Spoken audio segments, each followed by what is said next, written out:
మన బిడ్డలపై మనకు ప్రేమ ఉండటము, ప్రేమించటము మన తప్పనిసరి బాధ్యత.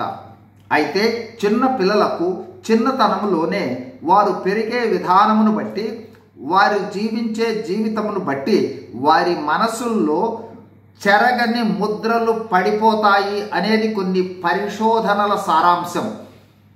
ఈ ముద్రలను మనము వారిని పెంచుతున్నప్పుడు మనమే వేస్తూ ఉన్నామని గ్రహించాలి. మన పిల్లలను ఏ విషయంలో ఆటంకపరచక, వారిని ఆటంకపరచకుండా సరిచేయాలనే దృక్పథము, వారి స్వేచ్ఛను ఆటంకపరిస్తే వారి ఎదుగుదలను ఆటంకపరుస్తూ ఉన్నట్లని భావించటము, దాని చేత మనము స్వేచ్ఛగా సంతోషంగా పెంచాలని పెంచుతూ ఉన్నాము. మంచిదే. అయితే వాటి ఫలితము మన అతి ప్రేమ చేత రూముల నిండా విభిన్న ఆట వస్తువులు, ఆట జంతువులు మొదలైనవి ఇతర పిల్లల కన్నా తక్కువ ఉండరాదని విలాసవంతంగా పెంచటం, ఆహార విషయంలో అతి ప్రాధాన్యతలు, వృధా చేస్తున్న, నష్టపరుస్తున్న, ఆటంకపరచకపోవటం మొదలైన విషయాల్లో మనము తగు జాగ్రత్త వహించవలసి ఉంటుందని గ్రహించాలి. అంతకు మించి వారి ముందు మనము చేయు పనులు, ప్రవర్తన, అలవాట్లను కూడా మనము ఆలోచించుకోవాలి.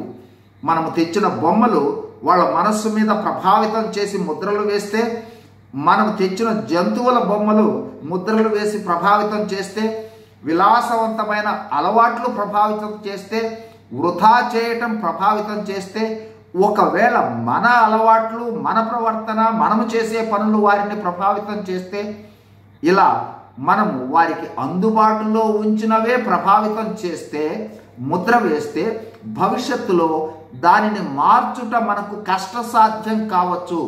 వాటి ప్రభావాలు ఉపయోగకరమైనవైతే పర్వాలేదు, అవి వ్యతిరేకకరమైనవి, నష్టకరమైన ప్రభావాలను కలుగు చేస్తే సరిచేసుకొనుట కష్టసాధ్యం కావచ్చేమో ఆలోచించండి. మీరు విఘ్నులు. మన పిల్లలను భవిష్యత్తులో ఉన్నత స్థితిలోకి సంతోషంగా, ఆనందంగా, ప్రయోజనకరంగా, సమాజానికి ఉపయోగకరంగా ఉండటం కొరకే మనం పెంచుతున్నాము. అదే మనకు ఆనందం, అందుకే మన ప్రయాస. అయితే అమిత స్వేచ్ఛ, అమిత విలాసంగా పెంచటం,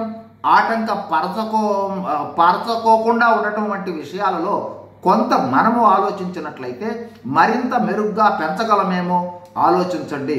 మన పెంపకంలోనే మన ద్వారానే వచ్చు ప్రభావాలను మనము మెరుగుపరుచుకోగలమేమో ఆలోచించండి. ఇది కేవలము చిన్నపిల్లల తల్లిదండ్రులకు ఆలోచించుటకు ఒక సలహా మాత్రమే. God bless your children. God bless your family.